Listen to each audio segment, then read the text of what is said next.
adalah gembalaku, takkan kekurangan aku.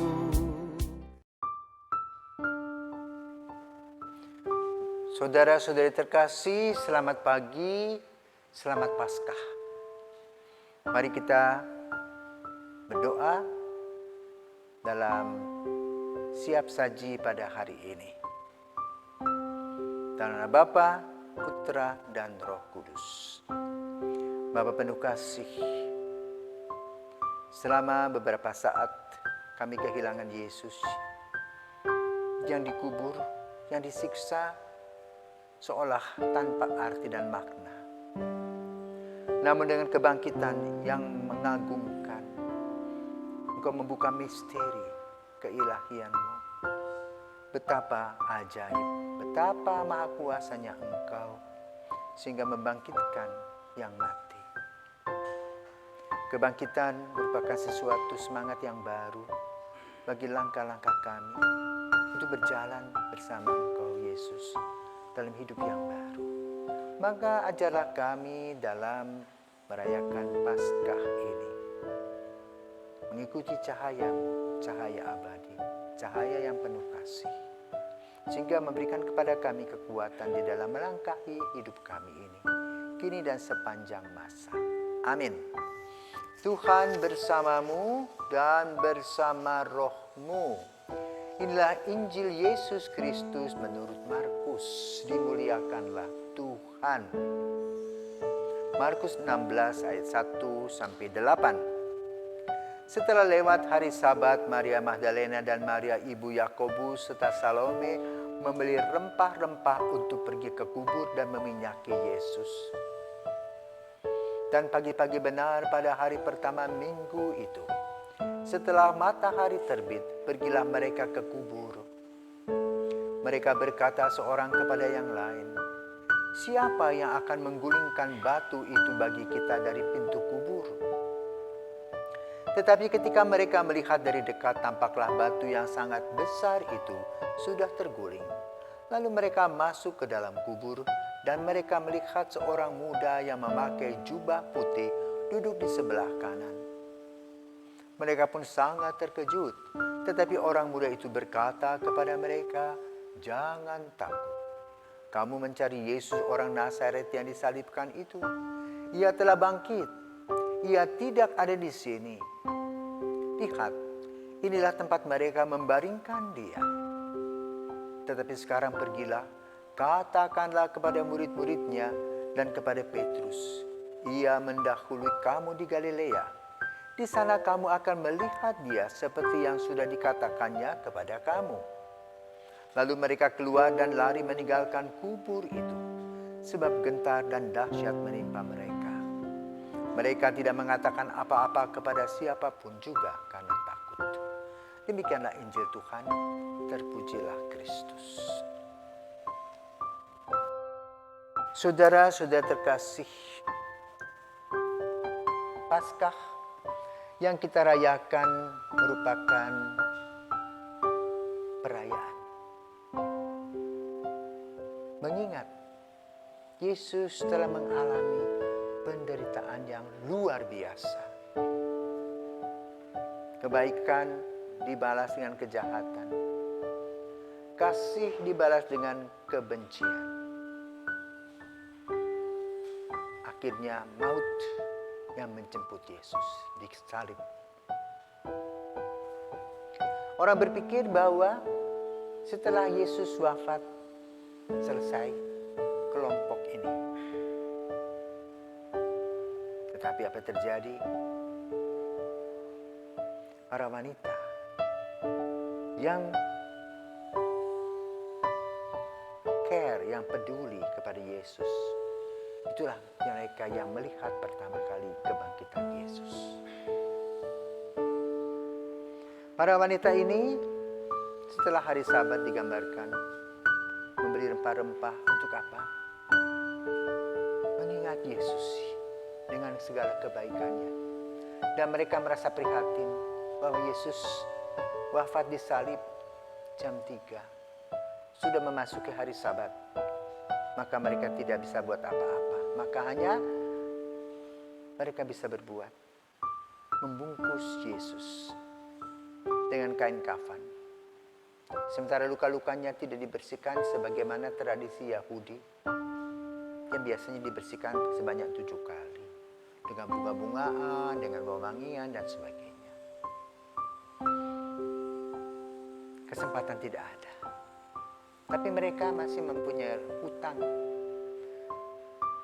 kepada Yesus. Maka lalu karena mereka tahu bahwa Yesus tidak dimasukkan di dalam kubur, tetapi di dalam mausoleum, dibaringkan di sebuah tempat. Paling kurang bisa dibuka kainnya, kemudian dibersihkan. Dan caranya bagaimana? Mereka harus mengendap-endap, tidak boleh diketahui oleh para serdadu yang menjaga Yesus. Ini ketika kita lihat luar biasa hati para ibu ini. Berani mati. Mungkin akan dipukul oleh para serdadu itu. Tapi mereka nekat. Di mana ada kelemahan, di situ ada kekuatan. Itulah para wanita yang mengalami kebangkitan Yesus. Memberi tidak meminta. Berani berisiko. Apa yang terjadi? Ketika mereka kaget, pintu kubur sudah dibuka, ada batu besar. Dan apa terjadi? Digambarkan di dalam Injil, maka mereka melihat 2 pemuda mengatakan Yesus tidak ada lagi di situ. Itulah tanda kubur kosong, Yesus bangkit. Maka lalu kita memperingatinya. Kristus bangkit, Kristus mulia. Cahaya Kristus, cahaya Kristus. Apa makna dari semua yang kita peringati? Kita ingat kembali pada Pekan Suci hari Minggu Palma, di mana Yesus diiring-iring, dieluk-elukan. Dan itu merupakan harapan kita bahwa Yesus sang pemberi apa yang kita mau. Maka kita katakan Hosana Putra Daud dengan harapan bahwa ketika Yesus menjadi Raja, apapun yang kita dapat secara material, apa saja. Padahal Yesus mau memberi kepada kita secara rohani. Kamis putih kita diajak untuk melihat bagaimana Yesus merendahkan diri. Solider dengan para murid, membersihkan kaki, mengajarkan kepada mereka bagaimana kasih harus dirajut. Bukan dengan kebencian, bukan dengan persaingan. Makan bersama sebagai tanda kesatuan, kebersamaan, persaudaraan. Dan juga makan memberikan kekuatan baru. Maka perjamuan malam mengingatkan kita akan karya kasih Tuhan yang senantiasa memberi kepada kita rezeki setiap hari.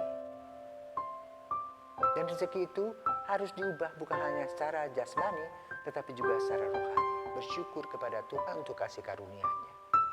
Bukan makan, digiring oleh perut lalu kita buang selesai. Tetapi ada nilai-nilai di balik itu. Yesus memberi, Allah selalu memberi. Karena itu doa Bapa kami mengatakan, berilah kami rezeki secukupnya, tetapi yang kita cari apa? Berlimpah-limpah maunya. Nah, COVID menghentikan semua nafsu-nafsu untuk mengumpulkan itu. Jumat Suci mengikuti jalan salib, kita diingatkan bukan hanya melalui jalan teologi kebangkitan, tetapi juga melalui teologi salib. Yesus menderita, memikul salib. Beban dosa kita berat, disalibkan, wafat.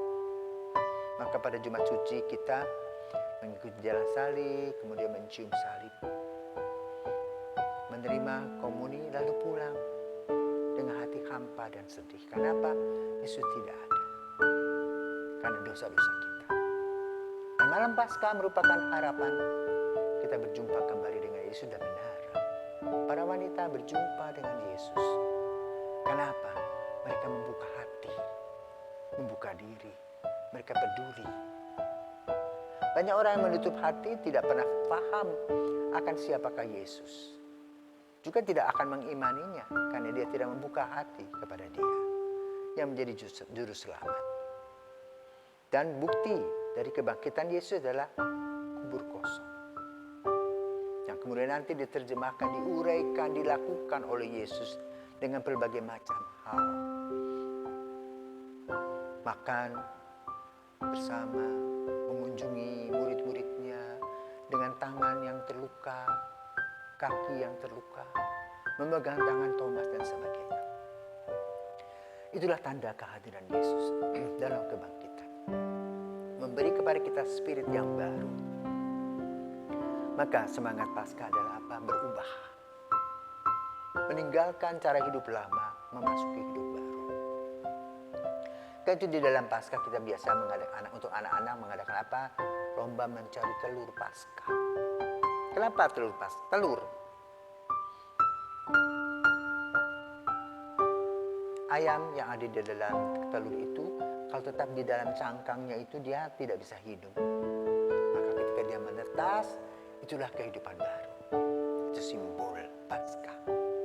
Semangat baru.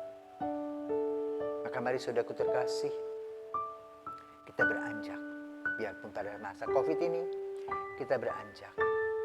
Punya harapan. Karena hanya Yesus harapan kita. Bukan bos kita, bukan yang punya bank, bukan. Tapi Yesus sendiri. Mari kita dekat pada Yesus. Biarlah kita mengalami kebangkitan Yesus. Sehingga apapun yang terjadi, kita tetap diterangi dan kita yakin bahwa apa yang kita alami merupakan berkat bagi kehidupan kita. Selamat Paskah.